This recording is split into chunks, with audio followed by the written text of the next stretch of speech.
the CIA are better run. And it's obviously the DMV is better run since people can see what they're doing.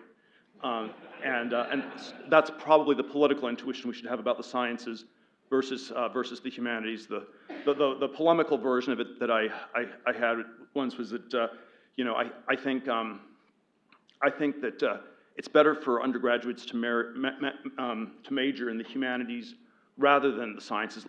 Let's set computer science aside as the one thing that sort of works, but everything else, because in the humanities you at least know you're not going to get a job, you'll be unemployable.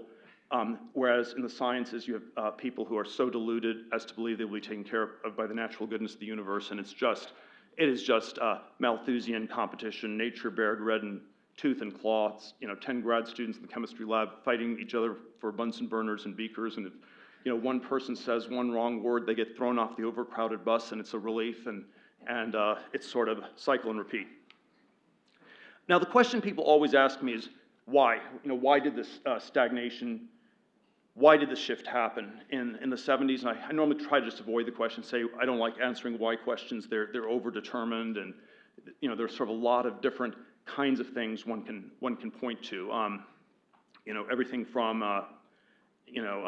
extra government regulation to some of the low-hanging fruit was picked. It's gotten harder to find new things. That's sort of the Tyler Cowen argument. Sort of strange ways the culture's changed. The younger people have anxiety attacks and don't want to do anything anymore, and are sort of hiding in their basements, which is probably maybe not not that compatible with rapid technological progress.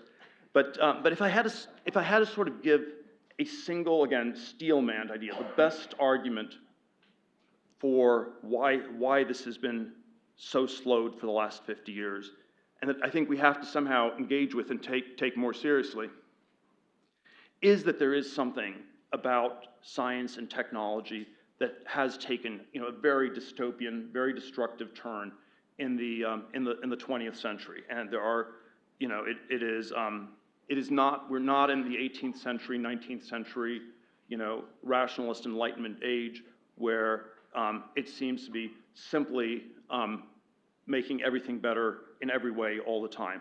Already the two world wars, certainly the nuclear weapons, on some level suggested that the sort of, the sort of rhetoric of Rousseau or Voltaire about the natural goodness of man was starting to run, a little bit thin by the 50s and 60s, and the kind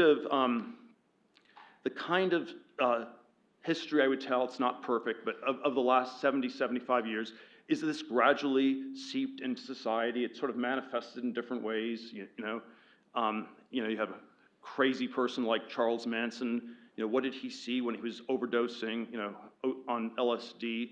He saw that there was going to be a thermonuclear war, and then he decided to become some sort of, anti-hero from Dostoevsky and start killing people because everything was permitted in this world that was headed towards the apocalypse.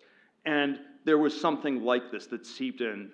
This was what gave the environmental movement so much force in the 70s. It's like, we have to just slow this down. We have to put some brakes on. And it is just...